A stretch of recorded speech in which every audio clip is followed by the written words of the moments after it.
Bismillahirrahmanirrahim. Assalamu alaikum and good morning and good evening to everyone. Welcome to the eCAMCA forum and today's panel discussion. For those who are not familiar with the CAMCA Regional Forum, the CAMCA Regional Forum is being organized by the Central Asia Caucasus Institute, the Rumsfeld Foundation, and the CAMCA Network. The CAMCA Regional Forum and the CAMCA Network is a network of rising leaders from the 10 respective countries within the CAMCA region. And it's a platform for the regional-wide discussions on opportunities and the challenges which is existing within each country in the region. And the discussions is going to be pursued toward finding regional-wide solutions for advancing economic growth, social development across Central Asia, the Caucasus region, including Afghanistan and Mongolia. The forum was established back in 2014, and it was being conducted in person within one of these respective countries in the region. But for the past 2 years, last year and this year, unfortunately, due to the COVID-19 pandemic, it is being organized through the online. So hopefully for the next year, we would be having this forum in person in one of the countries in the region. During today's panel discussion, we'll be discussing on how the new entrepreneurs and the successful enterprises within the region can drive the CAMCA region economies in the future. And also the panelists would be discussing on existing challenges and opportunities in each respective countries in the region, and also how to expand the existing successful enterprises from the home country to the region. We are happy to have a number of talented speakers and successful entrepreneurs from the region in today's panel who will be speaking about their entrepreneurship journey, their enterprises success stories initially, then they will be focusing on answering to the major questions of today's panel. And at the end, we'll be having around 30-minute question and answer discussion. We'll be expecting as many questions as possible from the audience that they will be posting, and then we'll be selecting specific questions, bringing it up to the panelists in order to respond. I would like to start this panel with introduction of our distinguished panelists. We start with Mr. Valery Chekhyria, who is the founder and CEO of the Hospitality Projects, advisor to the Minister of Economy and Sustainable Development of Georgia. Mr. Valery has got 22 years of managerial experience at various local and international organizations, including the Parliament of Georgia, Ministry of Finance of Georgia, Ministry of Economy of Georgia, Permanent Mission of Georgia to United Nations, Human Rights Watch, and also the Ajara Group Hospitality. He has been graduated from the Ivan Javakhisvili Tbilisi State University with a master's degree in law, and also he has got another degree of master's from the Columbia University in public administration. Mr. Valery, the floor is yours. Please go ahead. Thank you. Thank you. Thank you for the opportunity. Thank you for the CAMCA electronic conference and also Rumsfeld Foundation for this opportunity. So I'm Valery Chekhyria. I'm from this beautiful country of Georgia, and I have like this, as Abid mentioned, lots of experience in the private sector, but also like the public sector as well. So I started from the public sector. After my degree in Columbia University, I decided to go to the private sector, and this was also very new for me to go to the hospitality companies. And I came back to Georgia after I got my experience in US, working there in the different directions. I came back in 2011, and we started with my team and the partners, one of the hotel business in this country, which became like the largest hospitality group in 5 years. So we I had a big passion to do something very local, very Georgian brand, and we made it, and we were proud that we made it like this Ajara Group, which was like the one of the biggest player in the Georgian hospitality market even today. So my experience started with in the hotel business. That I was working in one of the investment banking in US, and my portfolio was hospitality portfolio from the financial side, and that was my like the first steps in hospitality. And I decided, and I saw that there is a big opportunity to do the local hotels. And because when I was traveling around the world, I was always receiving from the general managers, from the different general managers of the international hotel brands, the letter in my room. They were welcoming me from home to home, and I said, like, you know what? When I'm traveling, I don't want to be at home. I want to be in that city, in that country when I travel. So I need like this something local experience, and I saw that like the international brand hotels, they're not really representing the local. They're not really giving you local experience. So that was our like the new direction, that we wanted to do something local, something very Georgian hotels. So that was like the big success that we made it. We started with in the Mountain Hotel, the Rooms Hotel brand, which became the most successful brand in the country. Since that, we opened 6 local hotels all around the Georgia, and we put like the Georgia in the world of the map with our brand hotels. And I'm talking in the hotel industry, we saw that the opportunity that hotel is not only accommodation. It gives you the whole journey of like the whole experience of what is this country, and that was our like the help of the promotion of Georgia as well.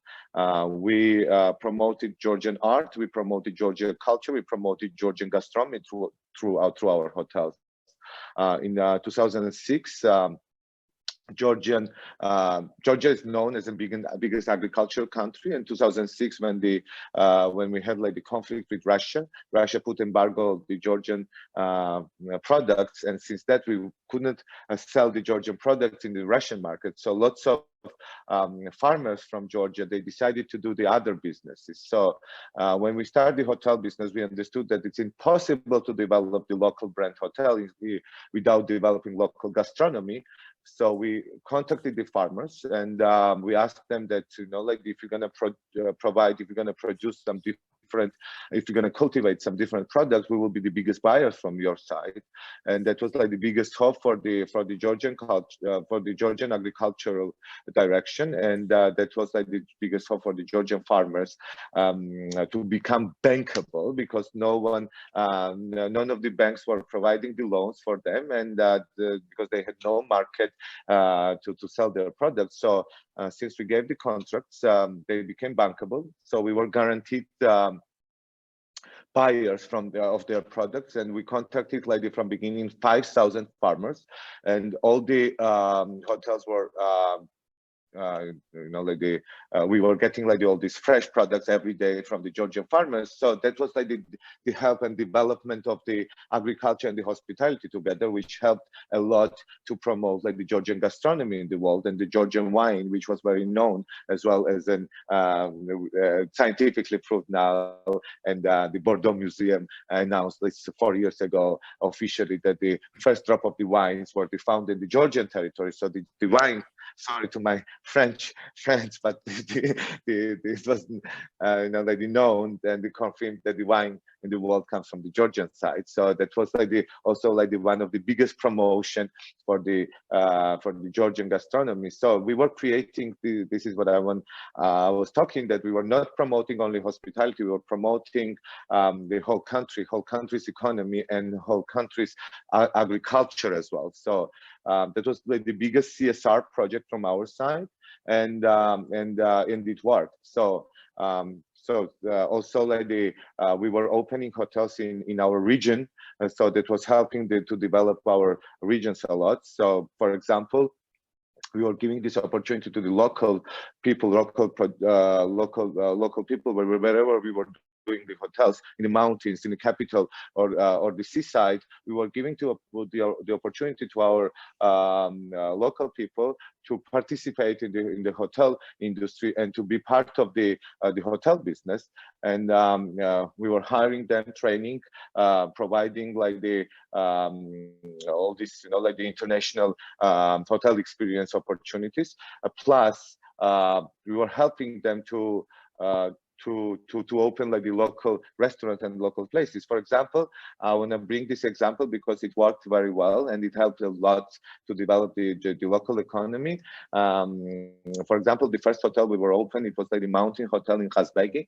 And if anybody knows Georgia, they definitely know the Khingali dish, which is like the main dish in Georgia, which is a Georgian dumpling, meat dumpling. So, and these meat dumplings originally comes from the Kazbeki mountains. So everybody who was coming to our hotel, they were asking, ordering Khingali for the lunch and the dinner. So we saw that there's going to be good opportunity because this is like what the locals know the best. So we stopped selling Khingali in our hotels and we gave this opportunity to the locals to open this small restaurants and small hotels, small cafes in the region. So it helped a lot. In 2 years, we saw already 32 new restaurants, which the locals were open. So it was kind of environment that we were not only developing, as I mentioned, hotel industry. We were not only developing hotels in our country, but we were developing economy.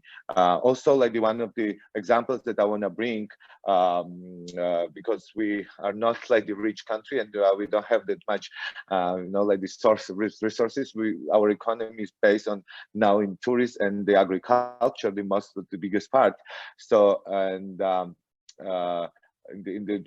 we helped a lot the regional youth to develop, because we did the hostel in Georgia, in Tbilisi, which the name was Fabrica.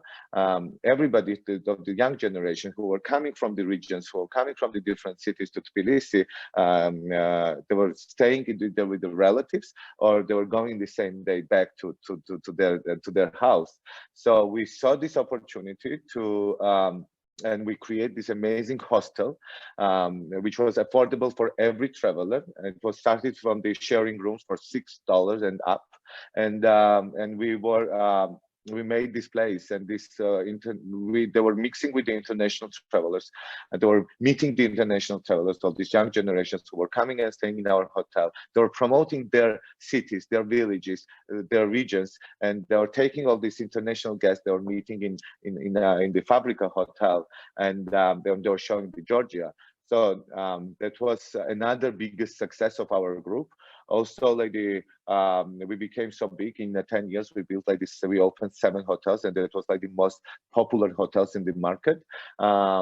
We invested also in education, because that was also another big challenge in the market, in hospitality market in Georgia. And we opened under the company that I was working before for 10 years. We opened Ajara Group academy, and everybody had an opportunity to study there, and that was like the most demanded, the academy for hospitality. Actually, we started with the culinary school, and it became like one of the most popular culinary school. We were getting like the people from our region, and we were getting the different chefs from the different hotels. They were coming to study. They were coming to learn something new. They were coming to learn what is the new hospitality, and that was like the really new hospitality in our era. So since that, actually, since we started this local business, it became like this so popular. We were seeing like the picture that every year we were developing tourism in the country. So before the pandemic, we started with 1 million travelers after like the 3 years. We opened the hotels in the country, and it became like this such a big place, such a popular place to travel. After like the 6 years, we had 10 million travelers in the country. So that was like one of the biggest successful job, successful company in the job. So I left the job in 2000 after the pandemic. I left the company, and I opened with my partner the new company, which is Hospitality Projects. That's a consultancy group and now I'm having like lots of European and American projects to develop, and that's the consultancy that develops hospitality from A to Z. We are doing concept development, we are doing management development, also like the construction part and design part. and the company we started also like as a small group, but now we have like the 6 international clients, and we became like one of the also like the main player in the Georgian market as a consultancy group. Also at the same time, recently 1 month ago, I was appointed as an advisor to the Ministry of Economy of Georgia in terms of the tourism development and reopening the country and also like the developing like the bringing tourists back to Georgia. So that's a big honor. At the same time, it's a big challenge after the pandemic to bring the tourism back. Again, the numbers that we were reaching until 2019, before the COVID start, I told you that was like the almost 10,000 travelers a year. It's going to be a little hard to reach that number again very soon, but we are hoping with our new development, with our new, like the openings and the vaccination process, we will achieve at least like the 50% in next 2 years of the travelers that we were getting before the pandemic. It's a big opportunity, as again, like we have our plan, the short-term plan and the long-term plan, how to develop the tourism back and how to recover the tourism industry, because the tourism industry went through the very hard time. That was like the specific cases that we saw in the market, that some of the hotels were closed, lots of restaurants were closed during the pandemic, but we have this we believe very strong plan now, and the country is reopened, and I would love to welcome you everybody to come and visit Georgia. We opened our borders, and with the PCR test you can travel in the country and enjoy like our mountain resorts or like the seaside of the country.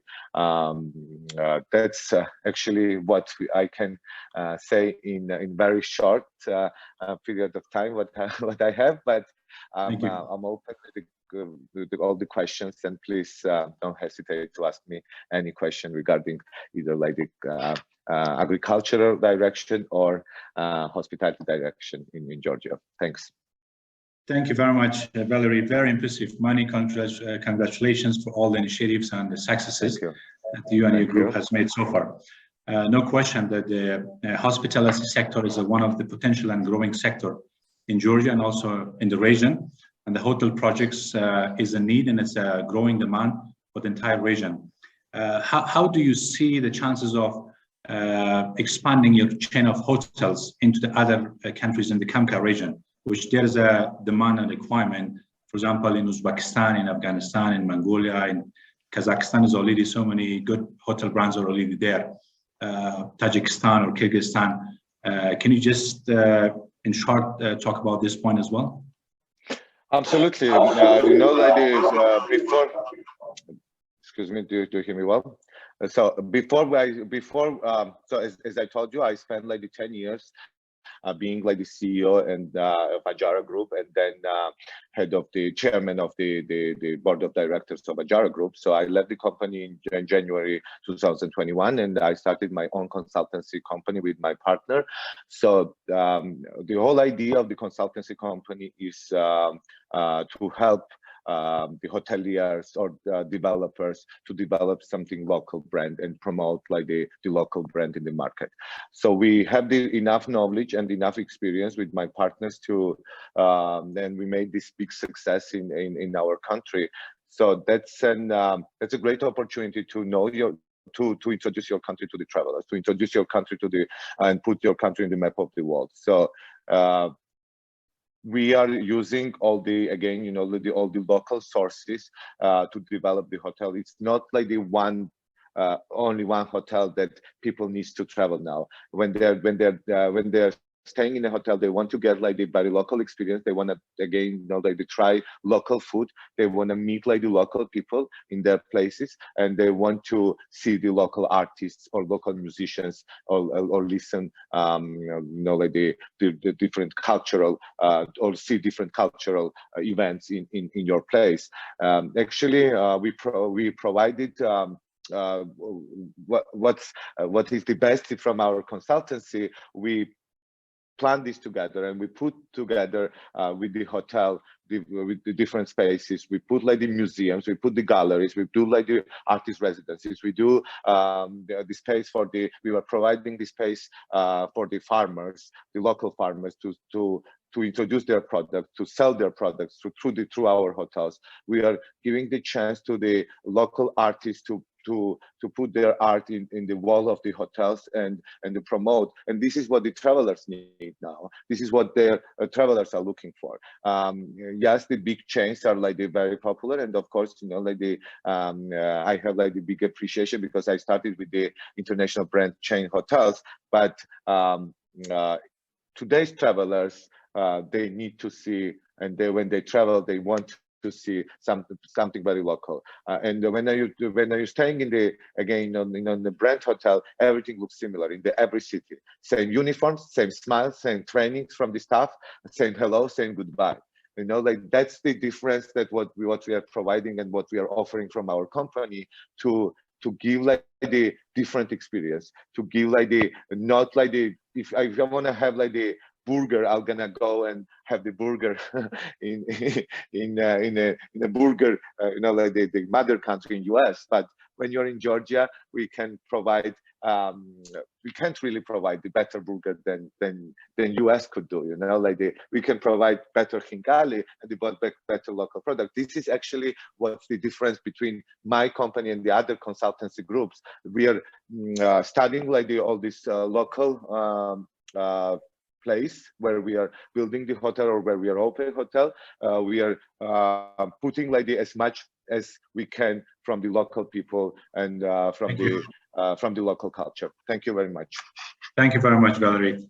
Thanks a lot. And I would like to introduce the second panelist, Mr. Abdullah Kurbanov, who is the co-founder and CEO of Alif Bank and a CAMCA network member from Tajikistan. Mr. Abdullah, who's the co-founder and chairman of the board of Alif Capital. It's a microcredit organization based in Tajikistan. Previously, he used to be serving as the deputy chairman of the board of Orient Bank, which is one of the largest commercial banks in Tajikistan. He used to be the vice president of the mining investment at Origo Partners as well. Mr. Abdullah holds a master's degree in finance from London School of Economics and also a BA, Bachelor of Arts and Management from Bogazici University in Istanbul, Turkey. The floor is yours, Mr. Abdullah. Please move on talking about your entrepreneurship journey along with the success stories. And then we would like to know from your input in terms of the three major questions which was raised previously. Go ahead, please. Sure. Thank you so much, Mr. Zabihullah, and thank you for this opportunity to CAMCA Network and to the organizers. Matt, shall we put the slides on the screen, please? I have made this presentation, I think, at least one time in one of the CAMCA events. So sorry for repeating myself for those of you who already know this story, but I've been asked to go, very briefly through that, just to give the background for those who are, will be new to Tajikistan, Uzbekistan, where we're operating. So we're trying to build with Alif the most technological Central Asian neobank. Matt, next slide, please. And when we returned from our work and study experiences abroad back to Tajikistan, the three of us co-founders each studied abroad, worked, and came back in early 2011-12. What we saw was that the interest rates in Tajikistan were very high, and the non-performing loans were very high as well in the whole banking sector. And next slide, please. More than that, people had to stay in queues to make simple payments like paying for utility bills, even sending money to each other. Sometimes you had to spend hours. Next slide. In 2014, we decided to do something about it, and we opened Alif. It was initially 2 full-time, 2 part-time people. Myself and Zulsho, we were full-time. Zulsho Ramatlov, by the way, is also a Ramsfeld Fellow. And we together were in this room. We did pretty much everything ourselves, from giving out flyers to doing cashier work, legal work. We had a co-founder who was an amazing lawyer, who is still, an amazing lawyer. Thankfully, over the past or the next 7 years. Next slide, we grew to more than 700 people. Already, this is already an old slide. More than 700 people today in Alif, more than 600,000 users. Our run rate revenue for April was $20 million, and we're targeting $170 million in 24. Next slide. What do we do? We work in 3 countries, Tajikistan, Uzbekistan. We're planning to operate in Russia as well to help there with the Central Asian migrants. We're building clear leaders in our markets. With Alif Mobi, which is our central application, the #1 app in Tajikistan in finance, we provide an installment-based solution, buy now, pay later, remittances, payments, P2P. And in each market, we're building clear leaders. We've been profitable every year since our founding. We have strategic partnership with Visa, which is unique in the way that in the entire Central Asian region, Alif is the only commercial bank with this sort of partnership. And there is another one in Georgia. TBC also is a strategic partner as far as I know, and Revolut and a few other names around the world. Another thing I'm very proud of is that we've had 0 churn in our top management since the very founding of Alif. By now, it's more than 30, 40 people. And another thing is that we build our own technology. So, we are our own core banking system, CRM, processing gateway, mobile wallet, and so on. Next slide. We can skip this one to be quicker. So next one, our technology, briefly here, because part of the story, part of the benefit of being a new company is that you are not tied down with the decisions you made 20 years ago about your IT architecture and other things. So everything we do is pretty much modern technology, cloud-based systems, native solutions for Android and iOS and all of that. And another thing is that what we found challenging in Tajikistan when we started working here, especially when we started our own technological solutions, what was difficult was finding IT talent. So we decided to develop that talent ourselves, and we opened free programming courses with Alif Academy, and we started teaching programming. More than 2,000 people graduated our courses so far, and the best get to join Alif. And of course, other companies, many doors get open to these people. Next slide, which I think we can skip for the sake of time. Next slide is, in general, Tajikistan is a very cash-based country. I mean, more than 80% of the money is outside the banking sector. And even the money that goes to the banking sector, 94% of that money leaves through the ATMs right away, as you can see on the chart on the left. $2 billion last year, plastic bank, plastic cards, 94% left as cash. But that, in general, the market is growing very fast. The digital market, the payments market, as you can see on the right, 100% growth in the last year. Next slide. We are quite socially oriented. We have, if I'm not mistaken, the last time I saw the number was 70% of people who work in Alif are students. We try to teach, hire for character and then train for skill, pretty much.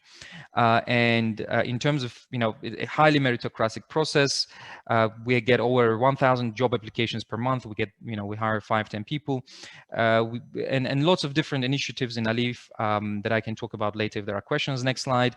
And pretty much coming to the end, in terms of the most recent developments, we recently finalized a successful due diligence with a top-tier international investor, as well as a international private equity company, for a $10 million Series A round.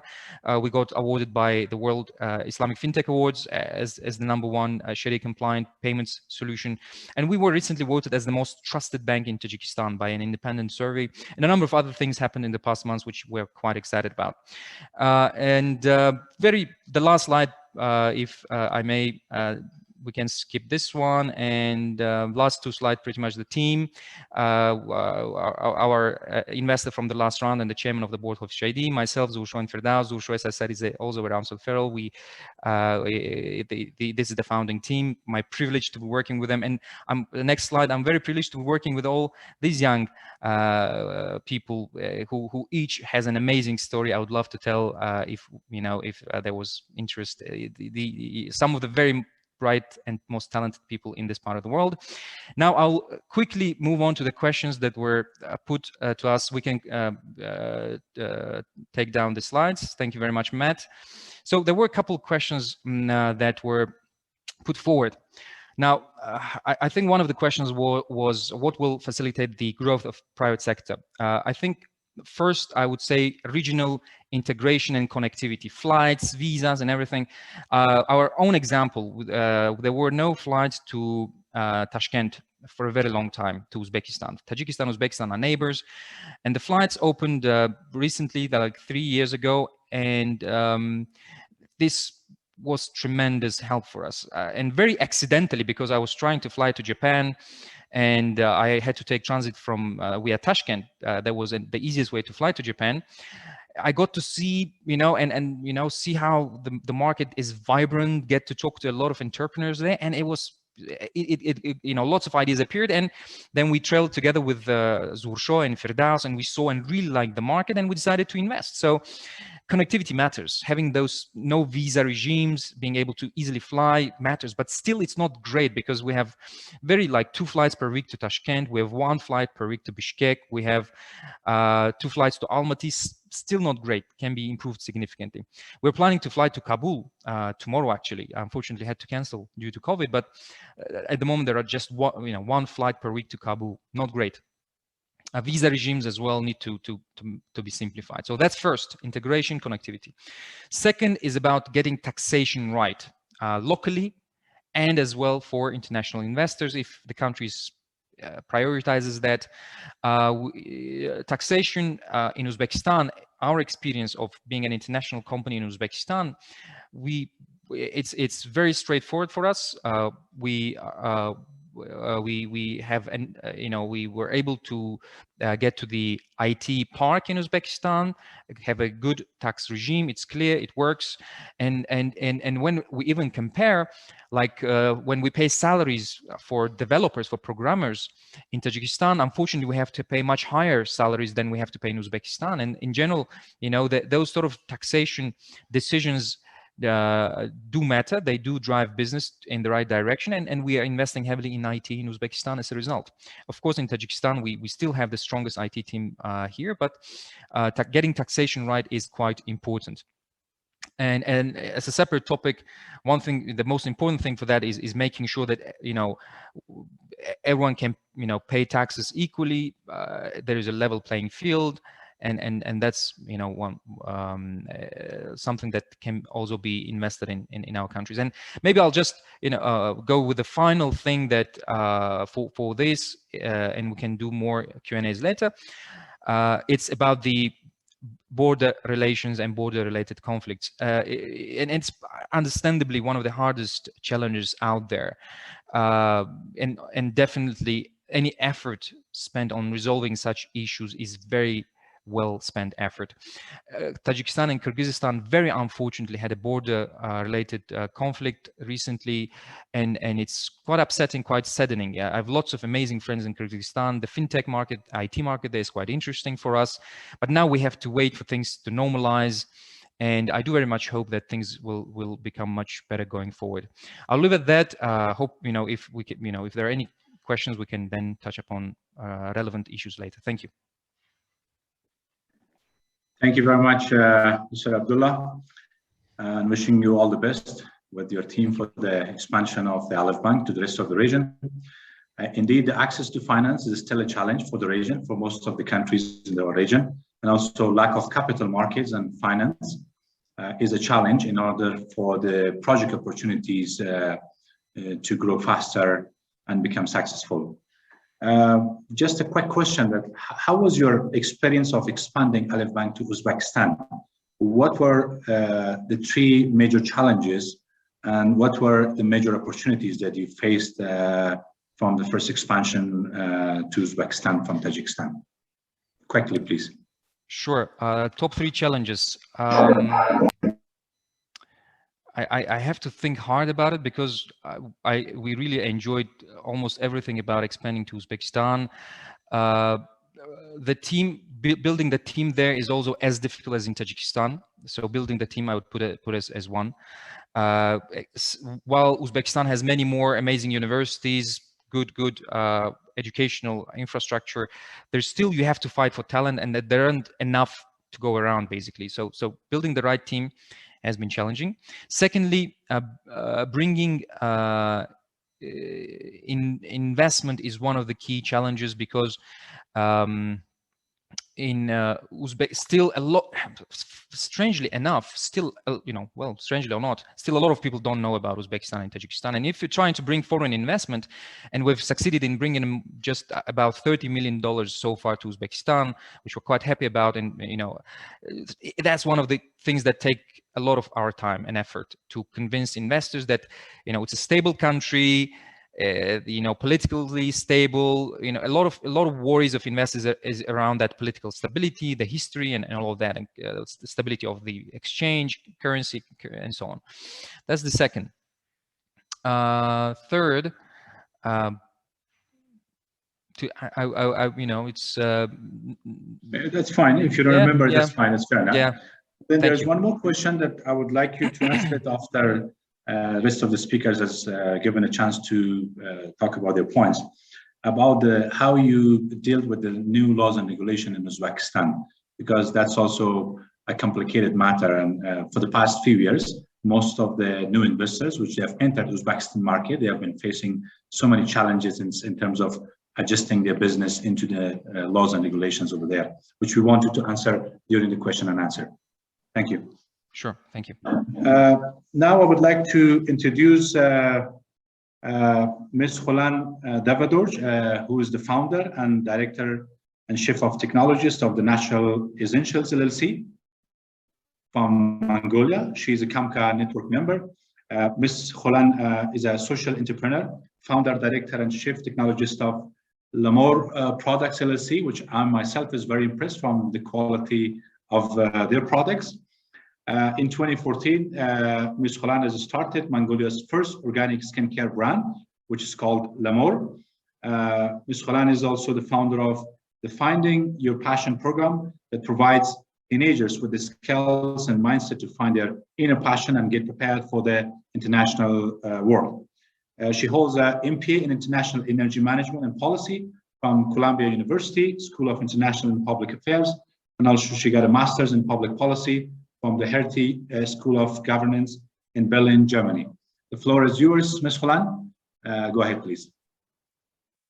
Thank you very much, Sabi. Hello, everybody. Good morning, good day, and good evening to everyone. Thank you for having me. Thank you to the Rumsfeld Foundation. And I really do hope that we can all get together physically in our next forum and see each other.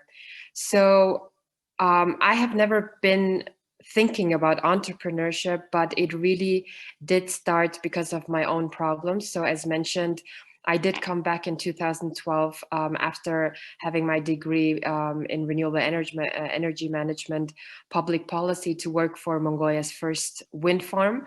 And after coming back to Mongolia, I did have allergy for the first time in my life. And I was having various kind of skin problems, which obviously, you know, when you're having meetings and you have to wear like collars when it's 30 degrees outside, it's pretty tough. So that was kind of the initial point of thinking about natural skincare because I had to really take care of my skin and of what I use. So when I started researching about it, it really started to become a passion of mine. And after that, I literally changed my diploma. I started having diploma in organic skincare formulation from a UK school, which is basically the world's only school based on organic skincare formulation. So at that time, I started thinking about Mongolia, because we are just obviously such a huge country with all these amazing ingredients and all these amazing raw materials, but why nobody has ever done organic skincare? So that was kind of the main starting point, where I literally left my job, started at home. I was at home for 1 year and I was just doing random products in my kitchen, started giving it out on Instagram and social media, and people really liked it. And it also changed people's lives because it did affect their skin in a very good way, because a lot of people with allergies, with eczema, with psoriasis, for example, can use our products. So that was the initial starting point of becoming an entrepreneur. And I did just prepare a short presentation. If anybody has that one, Matt, please. So that was the initial starting point of my entrepreneurship journey. Having no background in business, nor in manufacturing. Everybody thought I was crazy because at that time, everybody was into huge impact projects. So making something just as small as a lip balm, as a bath bomb, seemed very, very unimportant to people. But then at the end of the day, the vision was, it's entitled within the name L'amour. So L'amour is the name of my niece, and Amour obviously for love. So our vision is to really share the philosophy of loving yourself, so taking care of your own health, loving others, so doing social projects such as the one Finding Your Passion, and loving the environment. So our main goal was to be as environmentally friendly as possible through our products. So next slide, we really take part, so we really pride ourselves in our ingredients because we use, for example, special Mongolian ingredients such as nettle, thyme, sea buckthorn, rosehip, or things that we as nomads have been using traditionally, such as sheep's tail fat oil that is full of collagen, and that obviously in the modern days internationally nobody knows. So what we're trying to do is using those traditional ingredients and traditional basically things, and just combining it into a modern way that everybody in this world can use. So next slide, please. Our mission is really, as mentioned, to create this new way of manufacturing. So it's not just manufacturing itself, it's a new way of sustainable manufacturing, because obviously the manufacturing sector has been one of the most polluting sectors. And for example, the cosmetic sector creates so much pollution. So that is why we really want to take this entrepreneurial spirit, combine it with manufacturing, combine it with tradition, and really create something that is unique, that is modern, and that's also sustainable. So a lot of our innovation comes from the zero waste processes. So every raw material becomes an end product.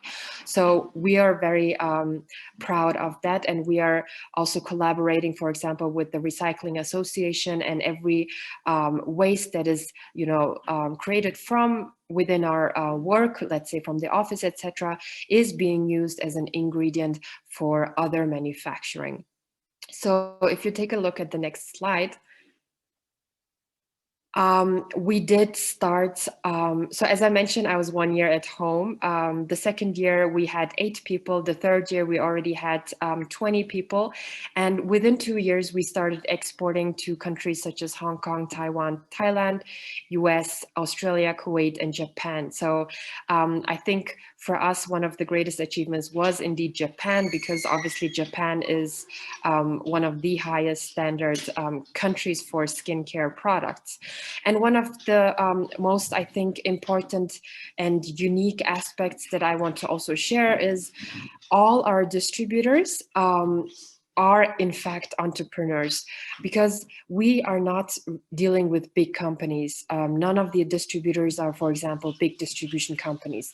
It's always people that have somehow shared this philosophy, shared this vision, that have internalized it, and that want to share this vision within their country. So, for example, in Hong Kong, it was a family where the baby's skin got much better after using our products. So they turned into our distributors.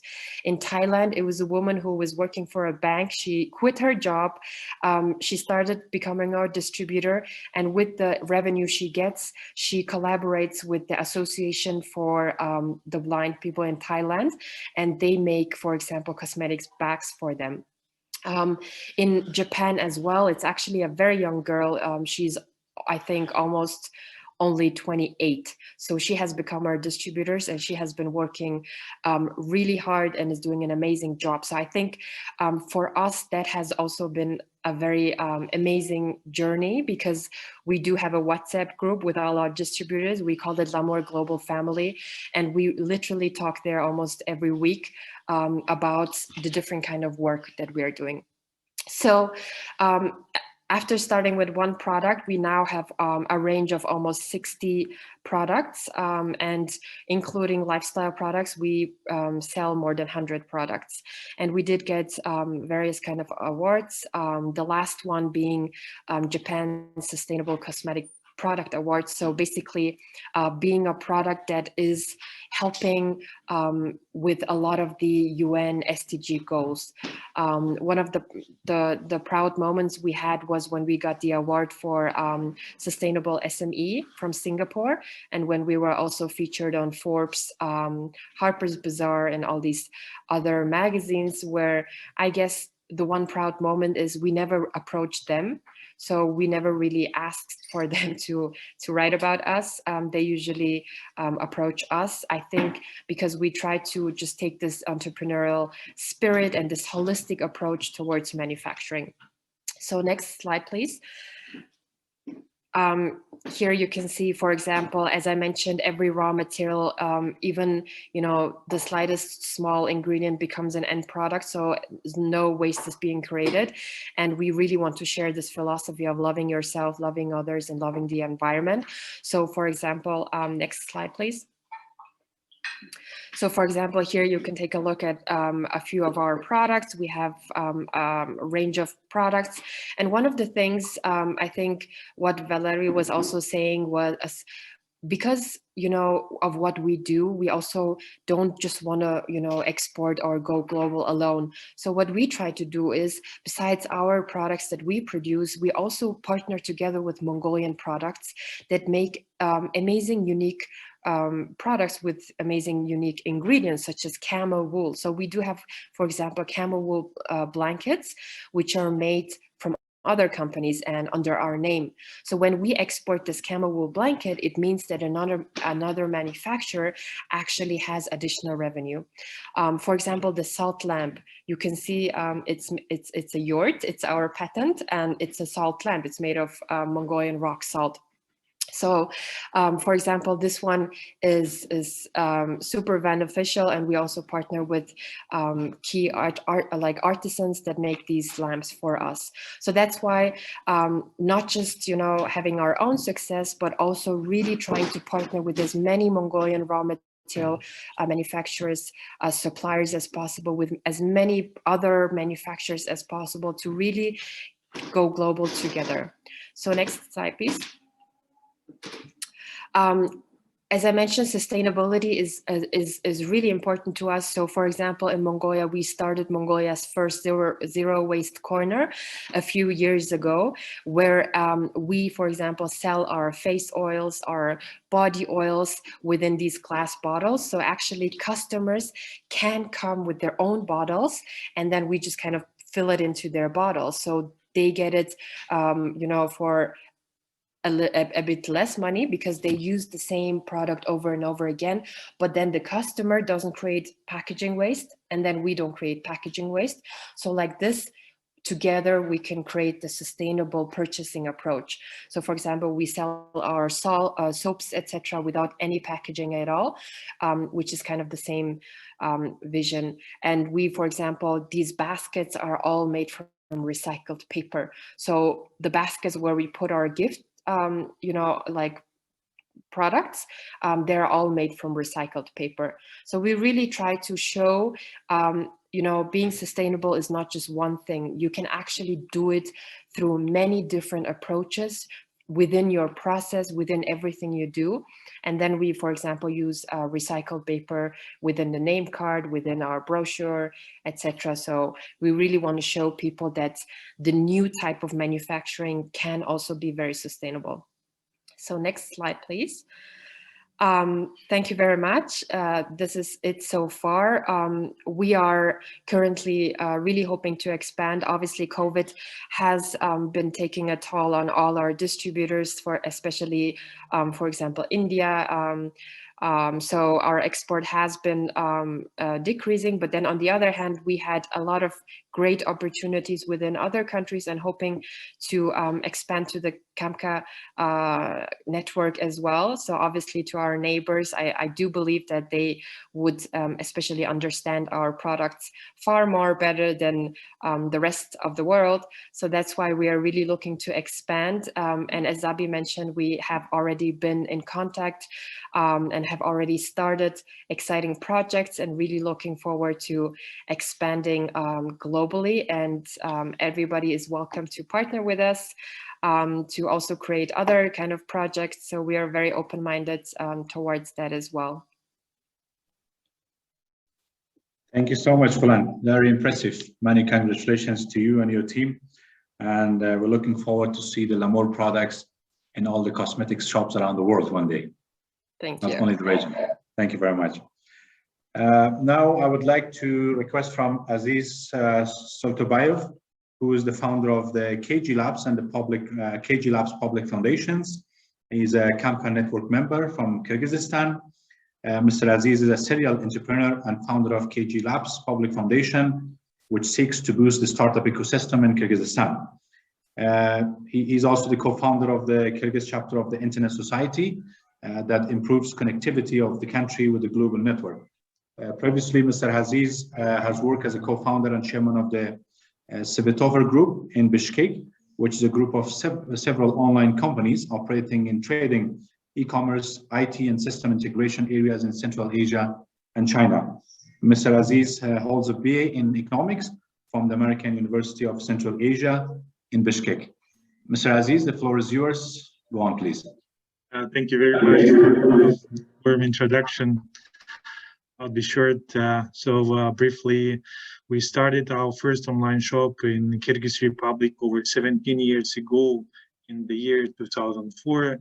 And then we've been operating on the different brands in Kazakhstan. I've been trying to do these different projects in Mongolia and Caucasus, and Tajikistan. And so for the last 17 years, we've been doing e-commerce and IT-related activities in Central Asia. And by far, the Svetover company recently, in the last 3 years, started to transforming through marketplace. And now it's a kind of, it positions itself as a national marketplace created to facilitate e-commerce cross-border trade for Kyrgyzstani entrepreneurs and overall cross-border trade within Central Asia and CIS region.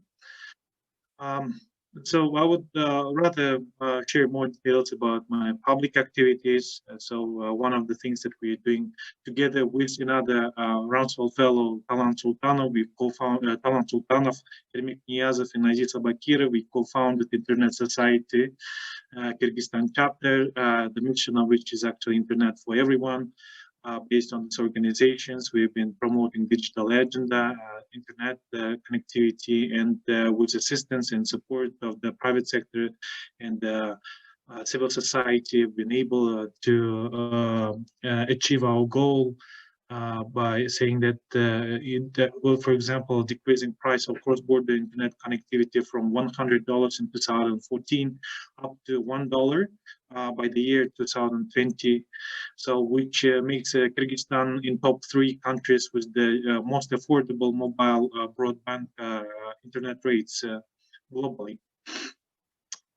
So another project relates to improving community networks and connectivity in the remote areas.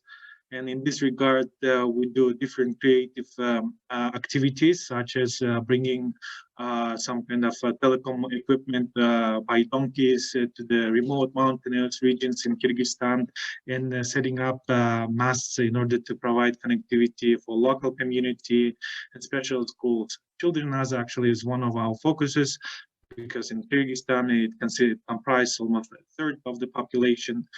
And in this regard, we recently launched a project called Ilimbox, the mission, which is education startup, educational platform, which aims actually to improve remote, distant education, learning education for school children, which is like 1.4 million kids in Kyrgyzstan.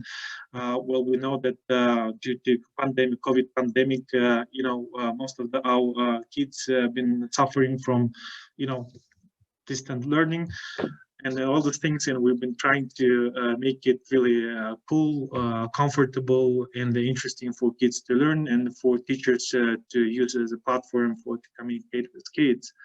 So apart from it, we've been engaged in keeping the digital agenda on top of the issue in the country, being in the office of Prime Minister, the administration of the office of the President, and well, just recently I finished preparing what's called the National Digital Skills and Competences Strategy, which aims to improve overall digital skills and digital literacy in Kyrgyzstan. Well, the thing, hopefully it will be approved by government soon. Apart from it, we're, as a part of the Kyrgyzstan Public Foundation, we're doing a lot of activities. We did hundreds of different type of events in order to develop not only IT, but overall creative industries. And in this regard, we should mark tremendous contribution of such fellows, or Kyrgyz fellows, such as Nazira Bichinalieva, Aziz Abakirov, Bakay Junusov.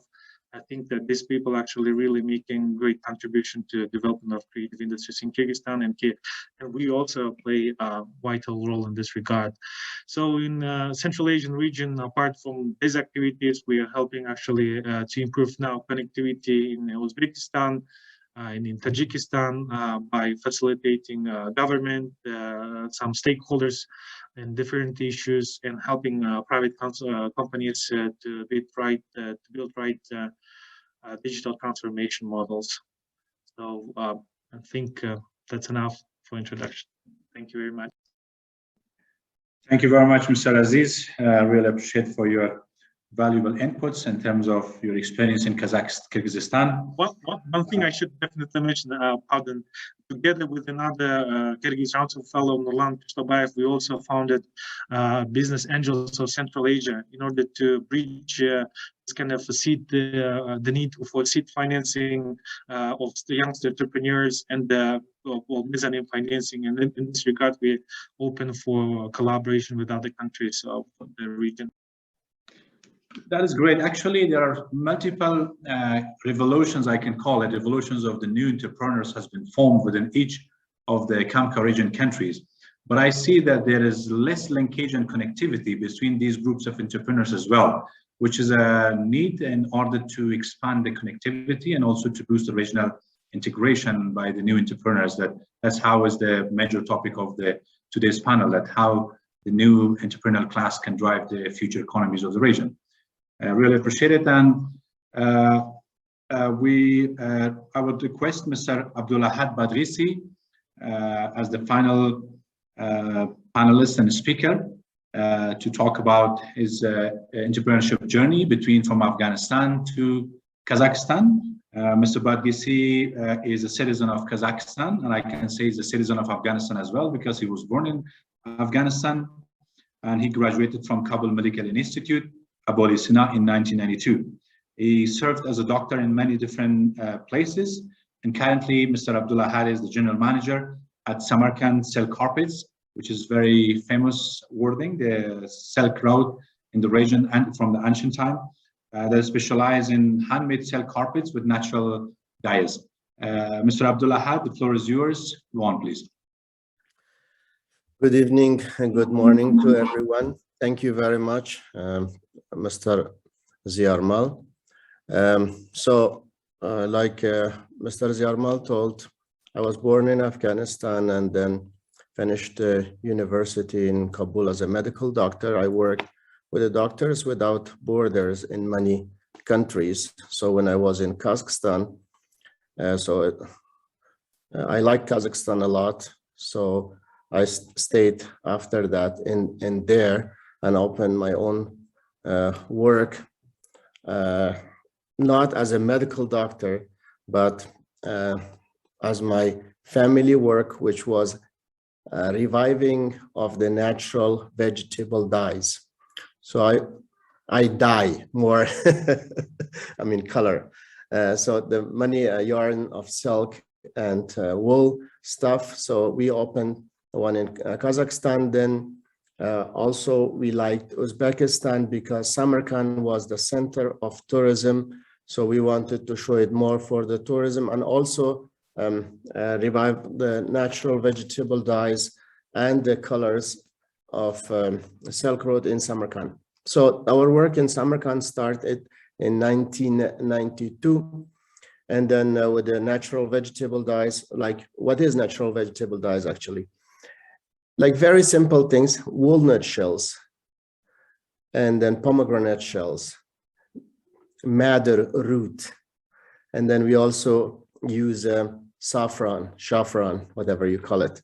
And also yellow flowers, asparagus, and then cochineal or coccinella, the insects that they are using inside for the Coca-Cola. So, and then a lot of other natural vegetable dyes. And then the one thing we are using also right now and used before also in Samarkand a lot to dye the tiles in Uzbekistan before was the indigo. And all of these products we have, we are growing ourselves, except the indigo we buy from India and Japan, and then the cochineal or coccinella from Mexico. These are the small insects who grows on cactus. And then when we started as an aim of the revival of a lost art in Samarkand, so we had very few interest, but later, like in a few months, we had a lot of people wanted to learn. So we opened an education center in our workshop. So how is the education there? So we still have it. Like people come through the Ministry of Labor of Uzbekistan because the Ministry of Labor of Uzbekistan paid them also for educate and pay us also to train them. They should be more than 18 years of age and finish the school and bring a certificate that they are healthy. So like everywhere. Then we train people here for 3 months. And this 3 months, they learn how to make carpets, how to dye the natural vegetable dyes, and how to spin the silk and make the silk usable for carpets or textile or embroideries or Suzanis and etc. And then what is important for us in this education is that we educate people to be patient, to be like making one carpet takes 6 months to 1.5 years to make it. For that, you have to be very patient to make a carpet. And for that reason, we train people here to not be in hurry to make the everything, even in learning. They have like 15 minutes work or 15 minutes learning, and then we have 5 minutes break. So a lot of breaks make the quality of the work better. And then we use the natural silk in Uzbekistan, which is Uzbekistan is one of the biggest silk producer in the world. And then we make ready the silk for carpets. What that means? Silk itself, it's a very hard material when you take it from the cocoon. Then what we do is we wash it properly, and the clay of the glue of the silk we remove from the silk itself, which during the making of this cocoon from the worm, it comes from the mouth of the worm. So this is a very ancient and very old system that we use, and we train people also here. So these people, they could work for us, and they can work for us, and they can also work for themselves in their houses. And to see the workshop, and I can give you the 2019 or 2020. In the beginning, we had 1,000 visitors of tourists per day by appointment to see the workshop. And if they don't have the appointment, they can just see themselves, because we have 9 guides in different languages that they can provide like guiding inside the workshop, which takes like 1.5 hours to see the whole workshop. Like almost every single president or prime minister from other countries, also when they come to Samarkand or to Uzbekistan, they visit our workshop, because this is the only place in Central Asia for now that they make from the natural silk and natural vegetable dyes product. Our products is mostly called organic also products that if you know about the carpets, when we make the carpets, the rest of the silk, we cut it, which to make it flat. This rest of the silk also we give it to people free to put it in cushions and pillows. Some people has allergy with the synthetic or stuff they're putting in pillows. So this is also free thing that when the tourists come, they know about it already, and then they can get it for free. At the end, so the silk carpet we are making, almost all of them we sell in advance, or we take orders to make them because it takes a longer time, like 1 year or 2 years. So 100% goes to export, which is good for the economy of Uzbekistan also. And then the same time, we had like before people from Kazakhstan and also ones from Tajikistan, they came to our workshop. So we train these people also. But these people cannot get the money from the government of Uzbekistan to train, so we train them for free. The product we are making, they are the traditional designs of Central Asia and Afghanistan. So the Central Asian designs and Caucasus. So the very famous designs, they are designs of Uzbekistan itself, Turkmenistan, Afghanistan, Kyrgyzstan, Kazakhstan, Azerbaijan, Georgia, and in Armenia. So the main point in this is a revival of a lost art of all these countries from Central Asia and Caucasus that people forgot in the Soviet Union time. So I can talk for more, but this is all for now. If you have any question, please ask me. Thank you so much, Mr. Abdullah. We're almost running 7 minutes out of the main panel discussion. So now we have the opportunity to go on for the question and answers. There's one major question which I would like to ask from all the panelists: that what will facilitate the private sector growth in the region, and what are the major impediments that you can see and you can believe that has to be resolved by working together, the governments of the respective countries in the region and the private sector themselves?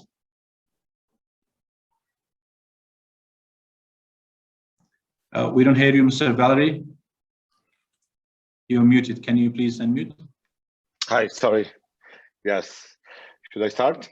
So I can say from my perspective, from the tourist perspective, that's very important to work like the private sector and the public sector together. So that's, and especially now times after the COVID time, because the tourism is the main, you know, like the damaged business after the pandemic. So the plan that we made from the government side, now we set together with the private sector. We listened their needs, and that's why I was invited in the government as an advisor from the private sector experience. You know, like to know exactly what kind of needs the private sector has, what kind of you know, like how to reopen the country, also to not damage the country with the pandemic again. You know, like that was like the most important challenge that we were talking with the private sector, and also like with their help, we are marketing our Georgia, we are marketing our destinations, we are marketing our regions, because the Georgian regions are very popular in terms of the ecotourism. We have the mountain resorts where naturally and historically people traveling to treat their lungs here. Like the Georgian mountains are very popular in that direction. So Abastumani mountains, for example, they were like the most popular resort in the post-Soviet countries that the people are coming to treat their tuberculosis disease. And like together with the private sector, we identified all these kind of places, and we start like the identifying like the particular markets where and what kind of promotion we have to do for Georgia. So also like the educational side, we are sitting together with the private sector. We should know like what kind of needs they will have in the next 10 years. We want to get like together with the public universities or with the private universities to provide exactly the same syllabus, exactly the same like the education, what kind of needs will be on the market next 10 years. So that's why I again like I agree to be an advisor of the minister to help like the private sector to reopen and to redevelop, and I'm sure that we already made like the big steps. Again, like that we are opening very carefully. Of course, we are considering all these concerns what the epidemiologists have, but we have to reopen our economy, and we have to help the businesses to stay alive. Thank you, Valerie. Any other panelists would like to answer the same question from their point of view? Okay, so we move on to the next question, which previously I asked from Mr. Abdullah. There was no time at that time to be answered. Again, I would like to ask the same question, Mr. Abdullah, in terms of your expansion experience to Uzbekistan, specifically for the banking sector, which is very critical and also challenging. And I believe that every country of the region has their own complicated laws and regulations, specifically for a financial sector to be operating. How was your experience of expansion to Uzbekistan, and how Aleph Bank has adjusted their operations according to the laws and regulations in Uzbekistan? Thank you for the question, Mr. Zahir. I think okay. So regarding regulations in Uzbekistan, one thing that we noticed that was different from Tajikistan was that in the banking sector, the regulation was in Tajikistan, there are 4 levels of organizations that can have banking activities, credit activities, deposit activities, a microcredit fund, a microcredit organization, and then a microcredit and deposit organization, and then a bank. And each had a different capital requirement there and different functionalities that they can have. So we started from pretty much this, not the lowest, but the 2nd level. Then we got the license for the 3rd level, and finally we got the license for the bank. So we grew organically over time. In Uzbekistan, on the other hand, this lower level licenses were not as easy. There weren't that many options, and therefore we had to opt for a different model to start there. But eventually we got, figured it out in terms of legal framework. We also recently got the license for a payment organization, so now we can process payments in Uzbekistan. That being said, what we found with the regulator in Uzbekistan is that they're very, very open-minded. So when we reach out and we speak with them, and we discuss something, they really pay attention. They really consent when they believe we are right. They would review and say, yes, it makes sense, let's change it. So I will give you an example. When as one of the things in Uzbekistan that we were the first ones to have is cloud architecture for the payment solution. And we applied for the license for the payments organization. We got refused because it was cloud architecture. And then we applied again and we got refused again, and we applied again and we got refused again. And finally, on the 4th time, we have been able to explain and get the license. So eventually we got there, and we have been able to make the suggestions that we received implemented, and finally we have been able to get the license. So it worked out well, and we learned a lot over the process. In general, the changes in regulation are mostly to the positive. I can't recall a single case where the regulatory change was damaging to the business, in particular to our business. For example, one of the most recent things that happened in Uzbekistan, previously we had to get licenses for foreign workers. So our team from Tajikistan, a couple people there who they would need to get local licenses. Now it's been taken out, and that makes our things much easier. So now if you want to work in Uzbekistan, it's even easier, right? Another thing is regarding the electronic signatures. Recently, there was a regulation regarding electronic signatures. Now people can sign things electronically after a certain process is accomplished. That also simplifies things a lot. So generally speaking, positive regulatory changes. We like doing business in Uzbekistan. Thank you so much, Mr. Abdullah. There's one more question which I would like to ask from all the panelists. In terms of the volume of trade, as we can see, there is a very low level of volume of trade between the CAMCA region countries, which is happening. Despite of multiple products is being produced in each respective country of the region, but the same products are not being traded in between the countries, although there is an existing and growing demand for those specific products into the region. For example, in Tajikistan and Uzbekistan, many of the products is being introduced, and we don't see any of those products into Afghanistan markets, into Kyrgyzstan markets, or into Azerbaijan or Georgian markets. Same is the case, for example, Georgian products are very high quality ones. For example, the tea, the wine, which Valerie has mentioned, and many other products which Georgia is proud of that one, and they have a long history of producing that one. In terms of the tea, I personally myself have been in Georgia, and I visited the tea farms over there, and we tried the quality of the tea. The same products has not been introduced yet into the rest of the country's markets into the region. We would like to know, and also probably the audience would like to know about the major challenges or major reasons behind that one. Anybody can answer, please.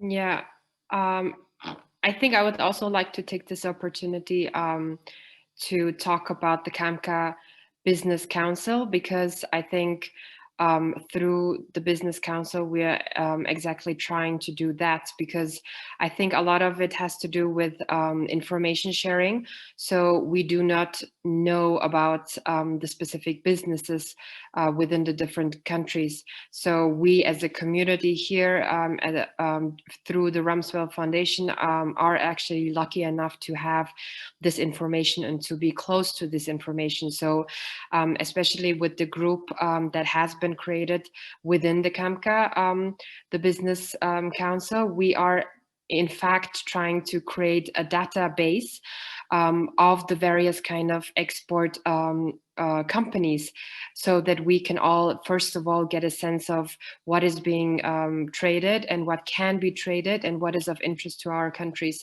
So I do believe that if we take this further, and if we can really create this database and also the platform that we were talking about, such as something like CAMCA Business Platform, then it would really help the trades much better, and we could definitely know what is being also exported from the other countries and what we can import, so, for example. So definitely would like to take the opportunity to say that the Business Council is working on that, and everybody who's interested can definitely share also their information. Thank you, Khalan. Probably there would be also another opportunity for formation of the trade associations within different countries, that they have to be working together with the other trade associations in other respective countries in the region to boost this as well. Although, as you mentioned, the CAMCA network is also supporting that expansion of the trade. Mr. Aziz, you have some input, please? May I add something? Well, I believe that probably, first of all, should consider the context and the geography, that most of the countries of the CAMCA region actually are landlocked, and some of the countries are double landlocked. And in this regard, those countries overall globally actually consider it having a low trade activity. And that actually impacts because the cost of logistics are actually quite expensive, and the goods that are produced in other regions actually way more cheaper in terms of physical goods. But we shouldn't undermine the existing trade that exists between our countries and our interdependence upon this trade. Well, first of all, we trade with some natural resources. We trade with gasoline. We trade with water, with electricity, especially in upcoming years. Wintertime in Kyrgyzstan, it's important we trade with Kazakhstan, some kind of exchange in order to get, well, the Kazakhstan suffers from drought period in the times, and we are actually experiencing a low kind of reservoir water, and in this regard there's some trade happening, but most of the things actually are not visible. We're not talking about apricots or some kind of fruit and agri related, but overall there's a trade. For example, with most of those countries actually in the region, especially in Central Asia, actually are transit countries. So they are probably as a part why they kind of Silk Road is that because most of the goods are actually not staying within the country, but actually transiting to other countries, to the other destinations. We're going to consider the volume of transit trade that stays actually in customs terminals or so, the volume actually quite significant and is growing. I should mention that in all this our panel session we haven't mentioned the COVID, and the positive thing about COVID-19 is that kind of there's a blockade of the borders had actually positively impacted on the regional trade. Well, in particular, I would mention an example of Kyrgyzstan. Kyrgyzstan, one of the kind of leading drivers of the economy, textile industry, and textile industry actually dependent upon fabric and all these goods, and the major supplier for the long period of time been China and some kind of Chinese factories. And with the COVID-19, with this lockdown or the borders, actually the key supplier of the raw materials became Uzbekistan, which is actually producing fine, fabrics for specific apparel and knitwear, which is good. And then actually these produced goods, actually finished goods are further exported to Eurasian Union or so. So I think that that's kind of one of the remarkable things, well, considering tourism. So we are just actually, our countries are opening borders and there's a kind of improving connectivity. We just soon there's going to be a new airline that Abdullah mentioned about connectivity, that actually that's kind of impediments for the growth, the cross-regional cooperation. Well, we should mention that in Kyrgyzstan there's flights between Bishkek city and what's the name of the Turkestan, for example, in Kazakhstan, and there's going to be a new flight between Kyrgyzstan and Batumi starting from July 18th. So there are some kind of activities happening in order to increase kind of regional connectivity and trade, and COVID probably positively impacted on it, because the close neighbors are way more important now than the neighbors actually like from far side that have been major partners. So in this regard, I think that there are some kind of positive sides that we should manage, especially in tourism. Thank you, Mr. Aziz. No doubt that the regional connectivity can further facilitate the trade between the countries. From my point of view, I can see another challenge as well into this region, which is one of the causes that we have a low volume of trade between our respective countries in the region. Each and every country, they have their own production norms and the standards of their products, which these norms and standards has not been exchanged yet between the countries. And also there is a lack of regional codes and standards for the products and services to be created, and the governments of each respective country has to agree on those, and the same codes and norms has to be exchanged between the manufacturers and the producers. And once the product is being produced according to those norms and standards, it will further facilitate opportunity for trading those commodities and the products between the countries. What do you see and think about this issue in your respective country? Any of the panelists? May I mention one point? And one of the reasons why there's not much of the regional trade is that because we are all actually in the same like economic situation or level, would say, so that the overall consumption or economic parity is very low comparatively to other kind of markets. And some local, even exporters, they prefer to sell the good actually not regionally or locally, but like domestically or somewhere to outside markets, to outside consumers, because the added value is way more, the higher than selling to the neighboring countries. Take an example of Kyrgyz.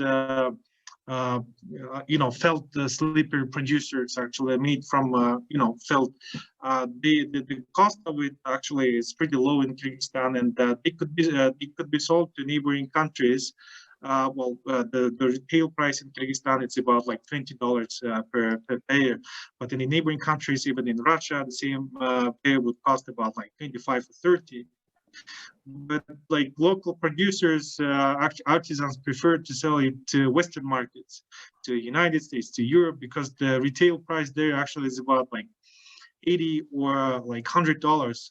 And again, kind of the credit value is kind of higher than in the regional market. So I believe that it's a matter of the consumption kind of capacity of the region. So even though kind of each of these countries have like strong side on specific kind of industries like alloy in Tajikistan and in Kazakhstan, agriculture-related products. But overall, like local region like Uzbekistan, Kyrgyzstan, Tajikistan would not consume that much of those goods because there's this low market. This is why these countries actually targeted to the larger consumer in the region. So yeah, and relatively, it looks like that the trade volume is not so high. But I believe that comparatively to, if we would consider it in retrospective, there's a positive dynamic. And the positive dynamic not only about like trading, exporting, or importing goods, but creating added value. When some goods actually purchased from like in Kyrgyzstan now actually like there's a growth of the purchase of Uzbek-made autobuses. And what I would say that there is some kind of assembly parts that actually purchased from neighboring countries and assembled in countries and re-exported to the third one. And if we would consider these dynamics, there's definitely positive dynamics. And even if we would consider Afghanistan, one thing that is invisible, but without which this conference wouldn't exist, it's connectivity, it's internet that's actually supplied from the north, from Russia, transiting through Kazakhstan, Kyrgyzstan, Uzbekistan to Afghanistan. Actually, it's a pretty like there's a growth in consumption, and further on to Pakistan, and at the same time comes from Pakistan to our region. So I believe that there's a trade, but the overall total market capacity is still low, and that the volume would grow with the overall dynamic of the region, with some macroeconomic indicators, I believe.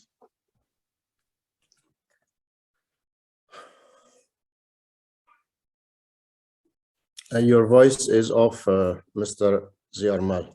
Sorry. We've got one more minute. Any final inputs for 1 minute from any of the panelists? Mr. Abdullah?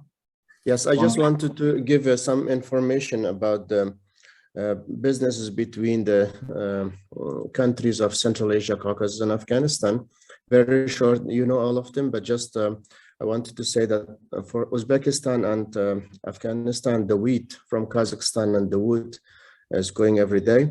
And then also the electronics from Uzbekistan to all neighbor countries and to Caucasus like Artel and others. Even they have a factory right now in Tajikistan in Dushanbe.